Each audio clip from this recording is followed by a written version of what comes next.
언젠가부터 금은 그저 반짝이는 돌덩이고 구시대적 유물이라고 주장하는 사람들이 점점 많아지는 것 같더라고요. 이러한 주장이 점점 일반화되어가는 세상에서 우리는 어떻게 생각해야 할까요?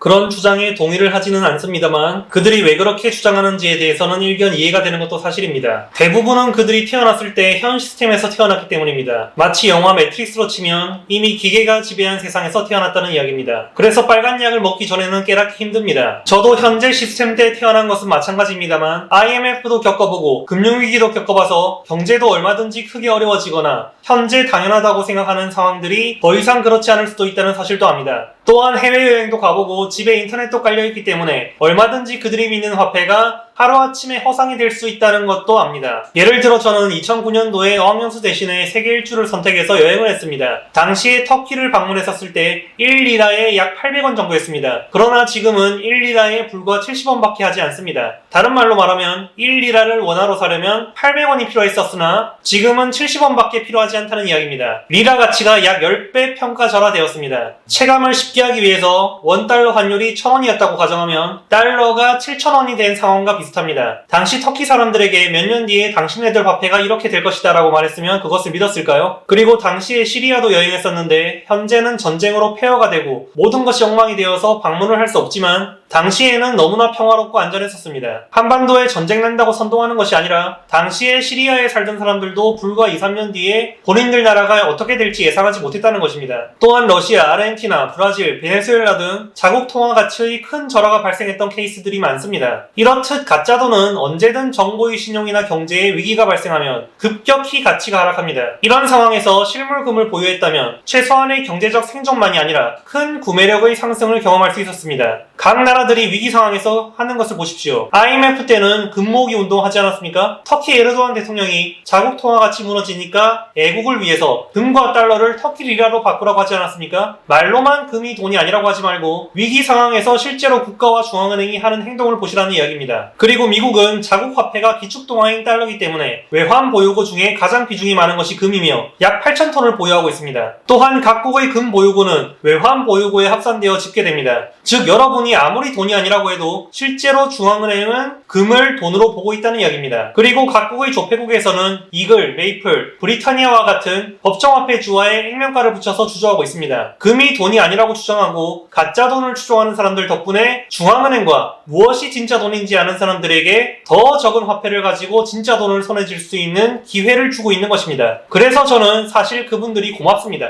마지막이 정말 핵심이었네요. 그 누가 아무것도 아닌 돌덩이라고 말할지언정 전 세계 정부와 중앙은행들은 이미 전 지구상에 있는 금의 약 15%나 되는 양을 직접 보유하고 있으며 지난 13년 동안 한 해도 빠짐없이 금을 매입하고 있다는 것은 변하지 않는 사실이니까요. 저도 이와 관련해서 전 연준의장이었던 앨런 그린스펀의 인터뷰 영상을 잠깐 보여드리겠습니다.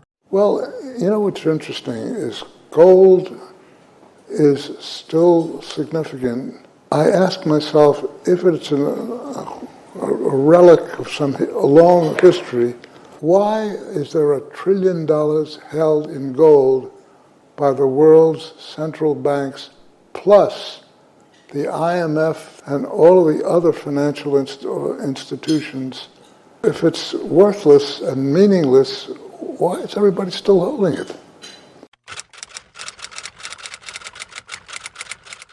금과 은에 편하게 투자할 수 있는 다양한 금융상품들이 많이 나왔는데도 불구하고 실물 보유를 해야만 하는 이유는 왜일까요? 제가 항상 주장하는 것은 실물 금과 은을 저축하는 개념으로 대하라는 것입니다. 그것이 아니라 금과 은을 투자한다고 하면 대표적으로는 ETF나 은행의 금통장, KRX가 생각이 나는데요. ETF나 금통장 또는 KRX 같은 것은 편하게 시세 차익을 노리고 종이 금과 은을 사고 팔 수 있는 수단입니다. 그런데 이건 반대급부로 실물 금과 은 보유의 베네핏을 포기하는 것이거든요. 빠르고 쉽게 설명드리기 위해서 ETF나 금통장 그리고 KRX가 가지지 않은 실물 보유의 베네핏을 말씀드리는 쪽이 좋겠습니다. 우선 자산에 대한 통제권입니다. 실물 금의 경우 소유자는 직접적인 소유권과 통제권을 갖습니다. 온전히 자신이 소유한 금과 은을 언제 사거나 팔지 결정할 수 있고 물리적으로 금과 은을 소유할 수 있습니다. 반면에 ETF와 같은 종이 금은의 경우 보유자는 실물 금속에 대한 직접적인 소유권이 없습니다. 대신 금과 은 가격을 추종하는 금융상품에 투자하는 펀드의 주식을 소유하는 것입니다. 이는 금과 은 시장에 대한 노출은 제공할 수 있지만 자산을 직접 통제 또는 소유할 수 없음을 의미하기도 합니다. 카운터파티 리스크, 즉 거래 상대방 위험이 있다는 것입니다. 실물 금과 은에는 카운터파티 리스크가 없습니다. 재무 상태나 제3자의 신뢰성에 의존하지 않습니다. 대조적으로 ETF와 같은 페이퍼 골드는 펀드의 운영사 및 관리인에 의존하기 때문에 상대방 위험을 수반합니다. 쉽게 말하자면 해당 금융상품을 운용하는 금융회사나 펀드 자체가 소멸 또는 상장 폐지될 수 있습니다. 저는 실제로 예전에 크레딧 스위스가 주관사인 원유 세배 레버리지 상품 UWTI에 투자한 적이 있었으나 오히려 원유값이 상승을 할 때 상장 폐지가 되어서 청산당한 경험이 있습니다. 또한 ETF로 거래를 할 경우 해당 월별 선물 만기에 다음 월물로 교환을 해줘야 하는데 이때 롤오버 비용이 발생하고 별개로 운용 비용이 발생합니다. 따라서 장기 보유에 적합하지 않습니다. 그리고 금과 은은 원화 리스크나 국내 경제 리스크를 해지하는 카운터 자산인데 특히 국내 ETF 상품 같은 경우에는 국내 금융사 주관에 원화로 가격이 책정되어서 전혀 소유하고 싶지가 않습니다. 해외 ETF의 대표주자인 SLB는 괜찮지 않냐는 분들이 계실 텐데 일단 앞서 말씀드린 ETF에 대한 단점뿐 아니라 연간 수익 250만원 이상 시 22%의 양도세도 부과됩니다. 그리고 실물 금과 은은 손해질 수 있는 유형 자산입니다. 어떤 일이 발생해도 내재 가치를 항상 그 자체에 가지고 있으며 교환 및 사용 가치가 있는 물리적 자산이 있다는 사실은 소유해본 사람만이 알 수 있는 안정감과 마음의 평화가 있습니다. 그리고 지금쯤 KRX에 대해서 궁금하실 텐데요. KRX는 한국거래소가 운영하는 금시장입니다. KRX는 1g 단위로 구매 또는 판매가 가능하고 100g 이상 보유할 경우 실물 인출이 가능합니다. 하지만 실물 인출 시에는 부가세 10%를 납부해야 합니다. 실물 금과 은은 시세 차익에 대한 양도세가 없는데 KRX도 마찬가지로 계좌 거래 시 양도세가 비과세입니다. 너무 좋다고 생각하실 수도 있지만 여기에 대해서 역으로 생각해보면 오직 KRX 종이금 거래에서는 세제 혜택을 주지만 실물을 인출할 경우에는 처음부터 실물 금과 은을 산 것만도 못하게 되어버리고 불이익이 시작됩니다.